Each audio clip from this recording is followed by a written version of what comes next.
Olá, estamos aqui de novo para mais uma aula de história, aula número 19, e nós vamos falar hoje sobre a Revolução Industrial. A Revolução Industrial foi um processo de grandes transformações econômicas, sociais, que começou na Inglaterra no século XVIII.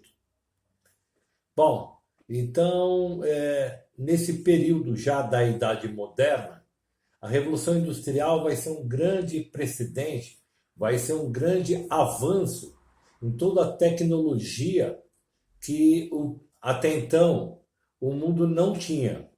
Por exemplo, foi substituído as ferramentas por máquinas, a energia humana pela energia motriz das máquinas, do modo artesanal pelo sistema fabril.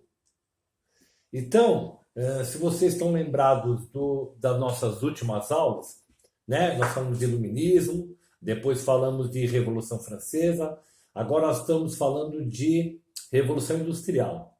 E quem se beneficiou de todas essas mudanças que aconteceram na Europa foi a burguesia. A burguesia ficou cada vez mais rica.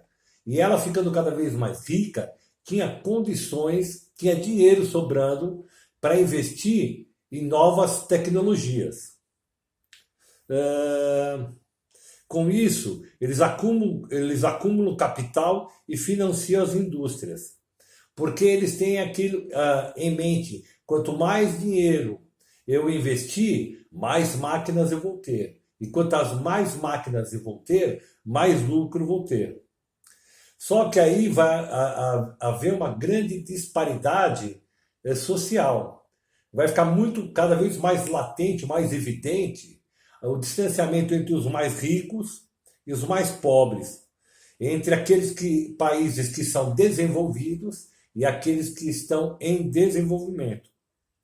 Os mais desenvolvidos entrariam com o maquinário, com o dinheiro, com a tecnologia, e os mais pobres, os subdesenvolvidos, eram fornecedores de matéria-prima, né? Aço, alumínio, carvão e mão de obra, principalmente. Aí a Revolução Industrial ela é dividida em vários períodos. Na verdade, ela é dividida em 3 períodos. A primeira Revolução Industrial foi entre o século XVIII e XIX, onde começou o processo de mecanização. O processo que era artesanal passa a ser agora feito por máquinas. Como os burgueses tinham capital, eles eram donos do meio de produção. E os trabalhadores entravam com a mão de obra. Começa esse processo de separação do trabalho. Quando era artesanal, a pessoa produzia todo o processo do material. Vamos dar um exemplo de um sapato. Quando era feito artesanalmente, uma pessoa cortava, moldava, colava, pintava e despachava. Agora, com máquinas, cada um vai fazer um processo. Um corta o couro, outro cola, outro põe na forma e outro termina. Nesse período, vai haver, no primeiro período da Revolução Industrial, já ficou latente, já ficou evidente as péssimas condições de trabalho. As pessoas trabalhavam em média 14, 16 horas por dia. Não só os homens, como também as mulheres, né? Também as mulheres e as crianças. As mulheres e as crianças ganhavam em média um terço do salário de um homem, né? Com isso, vai começar nesse período um processo de organização dos sindicatos. Pessoas que vão lutar por melhores condições de trabalho, né? O processo da primeira Revolução Industrial vai passar do setor têxtil, de tecidos, posteriormente para a metalurgia, né? A fundição de aço, ferro, alumínio, para o transporte, né? Primeiro fluvial e depois ferroviário, né? Transporte, depois a agricultura e depois a pecuária. Fica bem claro a evidência da burguesia. A burguesia vai ter o dinheiro, vai ter condições de investir. E aí vai haver um grande êxodo rural, ou seja, as pessoas que não tinham mais condições de trabalhar no campo, porque veja bem, nesse período existe um processo chamado de cercamento, ou seja, as terras vão ser terceirizadas, vão ser cercadas, não vai mais se plantar, colher, semear, plantar e colher, e o que eles vão dar foco principal é na criação de ovelhas, para extrair lã para a indústria têxtil. Então essas pessoas, os camponeses que ficam de uma hora para outra sem ter o que fazer, vão para as cidades. E nas cidades eles vão ser mão de obra das indústrias. Ok? Com isso vai haver um crescimento urbano. Ou seja, de uma hora para outra as cidades vão explodir. E com isso vai trazer uma série de dificuldades, doenças, né? Falta de saneamento básico, porque não tinha esgoto para todo mundo, não tinha comida para todo mundo, não tinha moradia para todo mundo. E com isso vai entrar a figura do Estado. Ou seja, o Estado, a nação, o país vai ser o regulador entre o burguês, que é o patrão, e o camponês, que é um empregado. Aí vem a segunda Revolução Industrial, que é no final do século XIX. Vai haver um período de livre concorrência. O que é essa livre concorrência? Você não está mais preso, você não está mais atrelado a uma pessoa só. Os seus meios de produção, o que você produz, você pode comerciar com mais liberdade. Vender para quem mais se interessa e comprar de quem você mais interessa. Fica para trás o capitalismo. E o capitalismo, aquele modo desenfreado de ganhar dinheiro, vai dar lugar a um sistema mais monopolista. Ou seja, as pessoas vão começar a monopolizar seus objetos, suas mercadorias. Surge então, nesse segundo período, a ascendência do Império Alemão. Até então, quem era detentora de todo esse processo começa na Inglaterra. Agora já vai entrar a Alemanha na jogada, porque a Alemanha era abundante em minério de ferro. E ela tinha cultura militar. Né? Não esqueça que a Alemanha foi uma grande potência bélica, inclusive nas guerras mundiais. Né?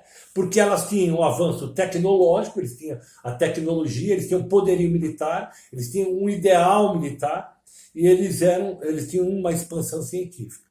Aí vem a terceira fase da Revolução Industrial. A primeira, a segunda e agora vem a terceira onda, que foi em meados do século XX, por volta de 1950. Aí é esse período que nós vivemos hoje, né? A partir de 1950, que vai ser o desenvolvimento do quê? Da eletrônica, da mecatrônica, né? Onde vai entrar as tecnologias de ponta que hoje nós temos. TVs smarts, celulares, né? Microchips, né? E esse período da terceira onda da Revolução Industrial que estamos vivendo até hoje vai ser a era do desenvolvimento eletrônico, né? Da informática, da automatização das indústrias, né? Que vai precisar cada vez menos da mão de obra humana e vai depender cada vez mais das máquinas, dos robôs. O homem entra nas grandes indústrias, você sabe disso, agora somente para supervisionar, que muitos dos trabalhos que o homem fazia de todo o processo industrial, agora é feito por máquinas, por robôs. Vamos falar um pouquinho da Revolução Industrial no Brasil. Após a independência do Brasil, houve um começo, um esboço do que seria indústria. Teve algumas iniciativas muito tímidas, isoladas. Começa com indústrias têxteis, de tecidos é em São Paulo em São Paulo e Rio de Janeiro. Mas começa verdadeiramente, efetivamente, na era Vargas, em 1930. 100 anos após o começo da Revolução Industrial na Inglaterra. Getúlio Vargas, com a centralização do poder dele e com o Estado Novo, vai dar uma grande expansão para a área industrial no Brasil. E aí a industrialização vai ganhar o lugar das importações. O Brasil vai começar a ser autônomo em algumas mercadorias, em vez de importar matéria-prima ou produto final para o Brasil, começa a se produzir aqui mesmo. Após a Segunda Guerra Mundial, de 39, após a Segunda Guerra Mundial, trouxe para essa indústria uma desaceleração. Mas aí o Brasil faz acordos diplomáticos com os Estados Unidos, com isso, funda aqui, inaugura aqui a Companhia Siderúrgica Nacional, né? De aço, de alumínio, né? Em 1941. E a Uzi Minas em 1942. E após a guerra, volta-se às atividades, e aí em 1953, depois da Segunda Guerra Mundial, vai ser fundada a Petrobras.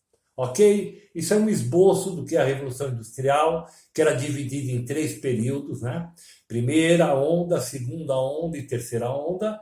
E basicamente é isso. É a troca da mão de obra artesanal para maquinofatura, ou seja, as máquinas vão começar a produzir.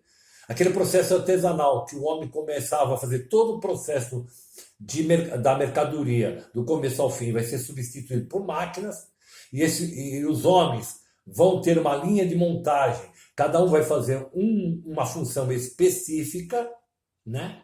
Com isso, a ascensão, o crescimento da burguesia, que detinha os meios de produção e a matéria-prima, e os camponeses, que é o proletariado, que Karl Marx fala, vai vender o quê? O que ele tem, que é a sua mão de obra.